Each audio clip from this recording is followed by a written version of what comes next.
What's up, everybody, and welcome to another exciting episode of Eagles on the Air, the Salesian High School podcast brought to you straight from the broadcast studio. I'm your host, Steve Celestio, and I have a great guest with us today. I have a member of the class of 2009 and a current English department chairperson, Mr. Andrew Marinaccio. Mr. Marinaccio, great to have you on the show. Thanks for having me. I'm pumped. You know, when we think about guys to come on, I said eventually we need to have Marinaccio on here. It's a matter of time. Absolutely pumped that you said you would do this, and hopefully we bring some cool content to those watching at home. So if you've been watching, I know a bunch of you have. We appreciate all the feedback we've been getting on the show.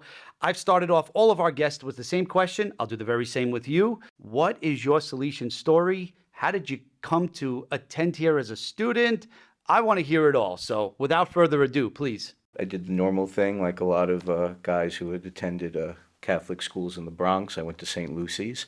And, when the time came to think about high school, I started looking around, going to open houses for a lot of the Catholic high schools in the area, as well as Westchester. And I wound up coming to Salesian one day.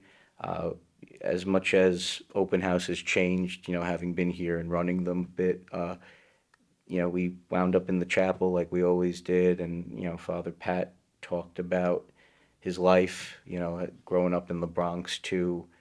He was very charismatic. He seemed to really understand the spirit of not only Don Bosco, but the community that a lot of guys were coming from, and at that point also predominantly from the Bronx like me. And just Salesian felt immediately different. It felt very much like a home. It was very accepting, comfortable. It was a smaller school, which I think, really looking for, a place where maybe I could find my own way to stand out and still exist in a larger community. And by the time we were ready to leave, my mother and I, we were leaving, going back to the car, and near one of the tires, we found a rosary. And since then, my family is convinced it was a sign. I know we always tell the kids that, Mary guides us to Salesian. And I think, that is, a pretty clear sign maybe that it was destined to come back at some point. So I think we did another open house, and eventually I was enrolled. That's pretty great. Actually, in all these years we've been working together, and I know you're here about 10 years or so, never heard that story before. Never heard the little bit about the rosary. That's pretty cool. And I got to know you and your family and your little brother Noah pretty well over these years. And I love St. Lucy's. I really do. For a while, I lived down Pelham Parkway, pretty close to St. Lucy's, and we used to go to the grotto over there. And we've had some guests on the show, products of Catholic schools. And what you said here, you liked the small environment at Salesian when you first came here as a student. And that's what appeals to so many of the kids that come here. And when I speak to them, and right now, at the time of filming right now, we're in the middle of recruiting season.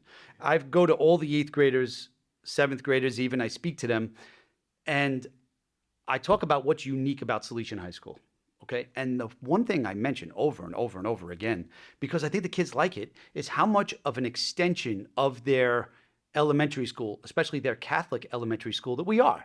Like, high school is not this intimidating thing. It's a place where, like you said, you felt welcomed and loved right away. And I'm so glad you mentioned Father Pat. Father Pat Angelucci, the director, president of Salesian for 7 years, going back a few years now, was also a member of the class of 1964. He was an alum himself. But Father Pat gave such an impactful talk at his open houses. I remember those. And the parents used to love it. And he didn't lie. Everything he said was spot on. You're going to come to this school. You're going to be loved. And I think you're a product of that. You saw that, you felt it, and ultimately you decided to take the plunge, come up to New Rochelle, and go to high school here. And you had a tremendously successful high school career. I have to say so because I had the pleasure of being your math teacher. Yes. So that doesn't make me feel old at all. But I remember you as a student like it was yesterday. And you probably remember better than me how you got to become a teacher here.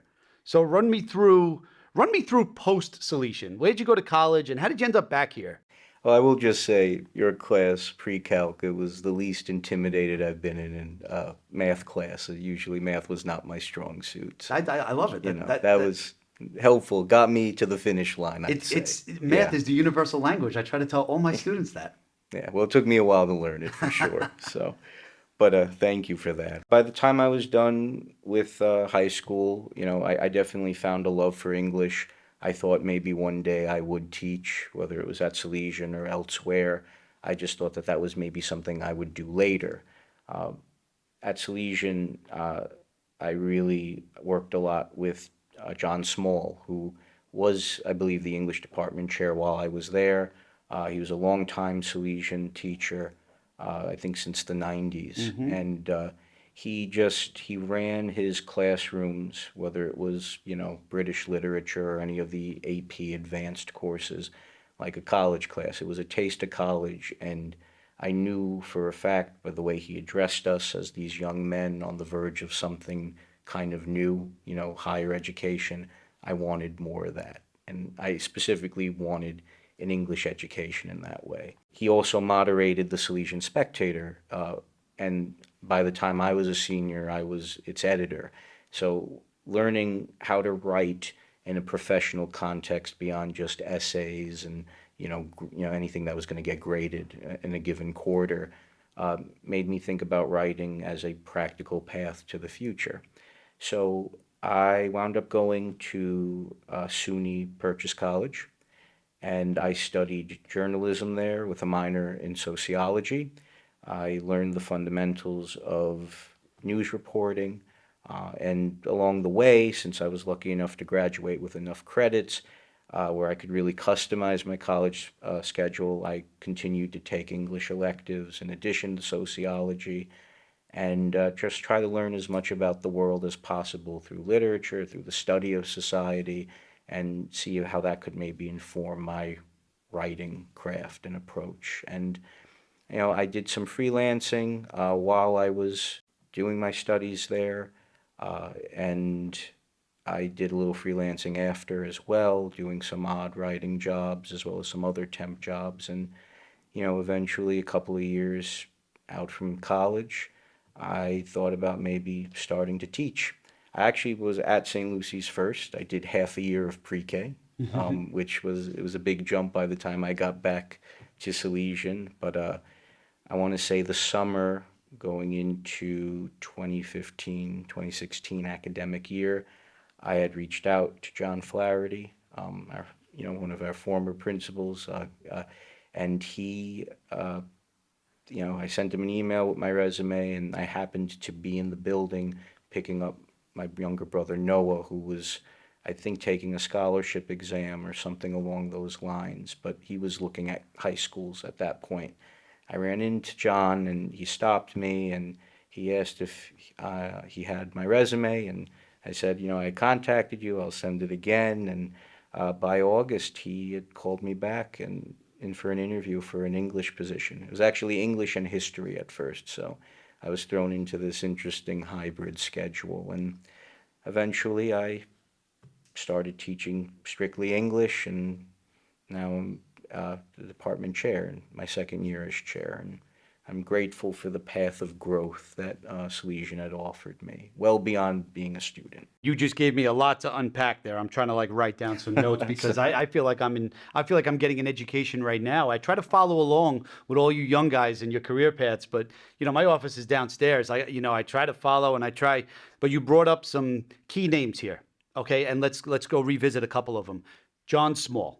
Okay, when I came here as a teacher in the winter of because I didn't start in September. I started in the winter of 2006. My classroom was right next to John Small's, and he was, without a doubt, one of the most influential people on my eventual 18, 19 years here at school. Some of the stuff that I learned from him right off the bat, camaraderie with your coworkers, the way to interact with students. I learned so much of that from John Small. Became a really, really great friend of mine. I miss him so much. I wish he was still teaching here today. But John was so impactful, and it seems like he had a strong impact on you. I know he was a mentor towards me.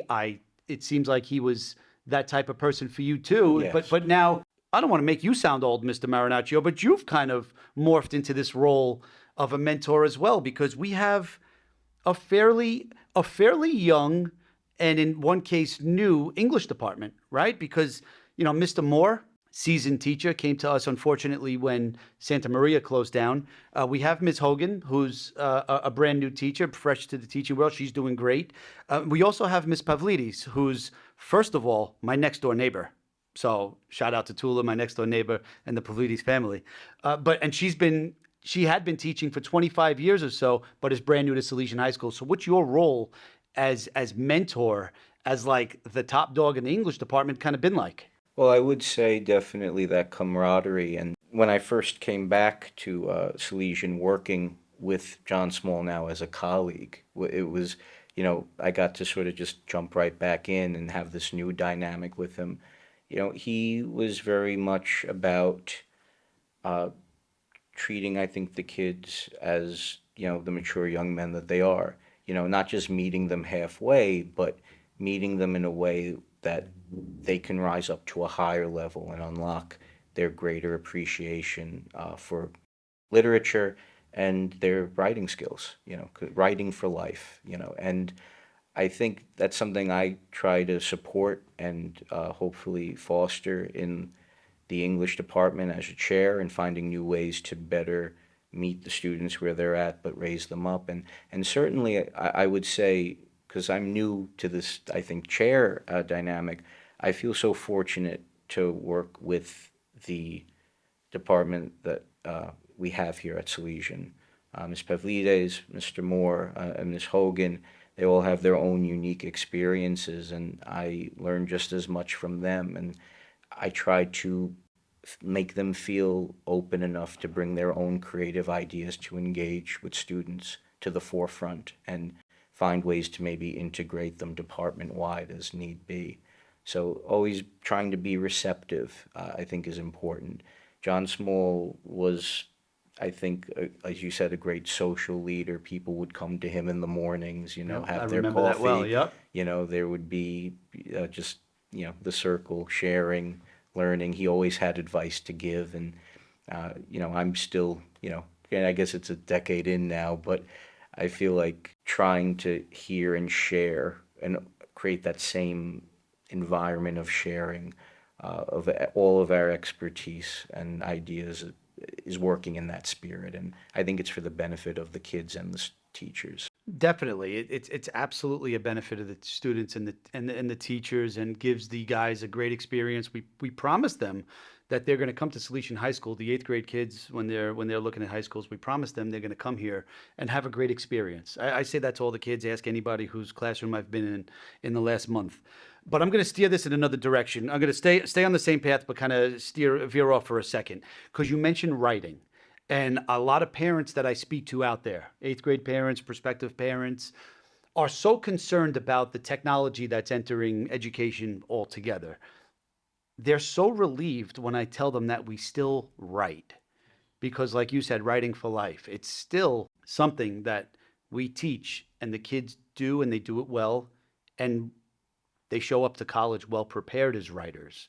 A lot of them come back right after their first and second years of college and talk about how well prepared they were to write.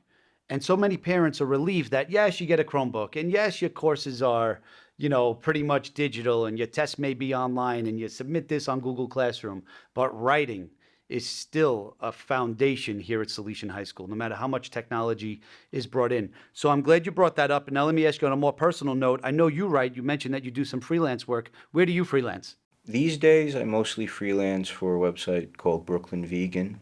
They are a website devoted to covering live music in New York City and the tri-state area. Uh, they were one of the first organizations that I wrote for when I was in college. One of my best friends and roommates from college is an editor there, and he started working for them before he even graduated from Purchase. So we're still in close contact, and I always go to him with pitches whenever I have them. And Yeah, I usually I'll write concert reviews. So, if there's a live show happening in Brooklyn or Manhattan, I'll pitch it, and maybe if they can get me in, I'll write and share my thoughts on it. That's pretty interesting. And if you're watching this at home or listening to it and you heard the name Brooklyn Vegan and thought that you were writing about food, I mean, you wouldn't be alone because I had no idea that this was about music. Yeah. That's pretty that's pretty great. But I appreciate that insight, and I know that you take your interest in writing and music. It seems like you're able to do those two things together. Sure. So much of the emphasis we put on our kids involves getting involved in something after school. All right. We preach it to the kids. Join a club, play a sport, do some sort of extracurricular activity. I know when you were a student here, right? You were a member of the band. You wrote for the magazine. You wrote for the literary magazine. You wrote for the Salesian Spectator, the newspaper. Now, fast forward all these years, you are now the moderator of the National Honor Society. You are the moderator of Grigio, which is the name of our literary magazine, and you're the moderator of the Salesian Spectator, our school newspaper. So now I love anything you have to say about getting our students involved in some of your passions. Sure. And I would say, as you had mentioned before, that as a continuation of maybe their junior high experiences, they can engage in their passions in a deeper way at Salesian. And more often than not, if there isn't a club that already speaks to those passions, they can have the room to create that club. They can also just collaborate or discuss, their passions with their teachers in that more communal, familial setting and create these bonds that I think make a major impact on students and help define their career here socially. I would say, in terms of getting involved with the work that I moderate, definitely having outlets for students is really important with writing. I think the more opportunities that students have to see writing as something that is done for life, that isn't just, to write for an essay for an audience of one, and that one being the teacher, it lets them see how these skills really help them create culture, and they become active participants in the culture that they are engaged in within the classroom and beyond it. So, we have a really healthy staff for the school newspaper, students that are interested in world events, politics, interviewing local, businesses. We have a whole new interview editorial team, for instance, and I think for the first time, and I don't even know how long, it may have been a first period where one of our students actually interviewed a local pizza owner right down the street. Students are learning the skills on how to report what's going on in their communities, what's going on in their world, and the value of that, and how to tailor that also to the Salesian community specifically. That type of writing has resonated with a lot of our juniors, I think, especially, who make up so much of our editorial staff, and they seem eager to contribute more um, in that vein. And the literary magazine, I'll have, even though I don't teach freshmen, but everyone from freshmen to seniors will come out of the woodwork writing poems, writing short stories. Kids that maybe you wouldn't even necessarily assume were writing in that way. They're just happy to kind of present it out there and get their work in a nice glossy magazine every spring. I think there's a source of pride in that, and it opens up all of the possibilities to what it means to be a creative person. It isn't, maybe just an art that's produced, let's say, by some professional who's a lot older than you in an industry. You can be creative here and now, and I think that's really at the core of what's so exciting, not only about producing written work, but reading it. There's no, you don't need permission to be creative. And I think I try to unlock that impulse by moderating these clubs the way I do and keeping it open, and also letting the students run it so they don't feel stifled. And they produce the best ideas. I'm Yeah, just there as a guiding hand yeah, as needed. it's so true. When you give them when you give the boys like a little bit of rope, you realize how capable they are. Yeah. I see this. by the time this comes out, our open house will have just passed. But I see when I make them tour guides, when I give them the ability to show a family around the school, at first I'm nervous. I'm like, oh God, I hope they got it. I hope they get everything across that I want them to. At the end of the tour, the parents come over to me and talk about how great our students do. So when we give them these opportunities, they flourish. That's what they get when they come here. They get those opportunities through people like you. I have to say, there's an expression like, oh, this is the American dream. You're like the Salesian dream. I hope you realize that, in that you're a kid from the Bronx, right off Pelham Parkway. You're went to St. Lucy's. You took a shot, came to the open house. I know all the eighth graders out there. I would love to believe that they all jumped out of bed and came to our open house, but I know that they're getting brought there by their parents. And hopefully they saw something that they loved when they came to this open house, right? And then eventually decided to enroll here, but got involved in something, right? You took the stab at it. I remember you so well as a student. You were a quiet student, very conscientious worker, but that didn't stop you from getting involved. Okay, a lot of parents come up to me, oh, my son's quiet. He's a little shy. That's fine, because we're going to unlock it. We're going to dig it out of him. And you get yourself involved. Oh, look at you climbing up the ladder, English teacher. The kids all love you. I walk by your classroom, and it's such a sign of respect as well when you come into your class. The kids are all in their proper uniforms, and they're seated and they're quiet. I remember giving a tour to a family one time, and I'm walking around here on the third floor, your classroom in particular, and one of the parents said, "Is this school today?" I said, "Yes, there's school today," because students are in the classrooms learning. Teachers are in the classrooms teaching, and the students are having a great experience while doing so. So with that being said, it is recruiting season. All right. You were once a recruit. Then you were once the older brother / teacher of a recruit. Now you're a veteran teacher who's a proud alum of Salesian High School. Do you have any words to say to an eighth grader or to the family of an eighth grader that's looking at high schools and might be popping around to an open house or two to check us out? Any words of advice for any of them? Sure, and thank you for your kind words. But I would say, as far as advice goes, and that unlocking potential you had mentioned, I always say that at Salesian, you get out whatever you put into your experience here. So if you're looking to excel, if you're looking to take advantage of higher achieving academic programs, you can do that here. And we offer more courses than ever. And if you really commit and try to them, you will continue to not only build your knowledge of those classes, but also build up plenty of college credit. By the time I graduated from Salesian, I had over 20 credits going into purchase. And that allowed me to dramatically customize my college experience. That was all just from opportunities offered here at Salesian, taking those classes and studying hard to, get that. So the choices you make here at Salesian can have a major positive effect on your college education going forward. And that's just one way. I would say also getting involved is key. Getting involved will unlock what you're interested in. Unlock all of your interests, whether you realize them already or not, give you an opportunity to practice them, whether it's the literary magazine, whether you study hard and want to do community service through the National Honor Society.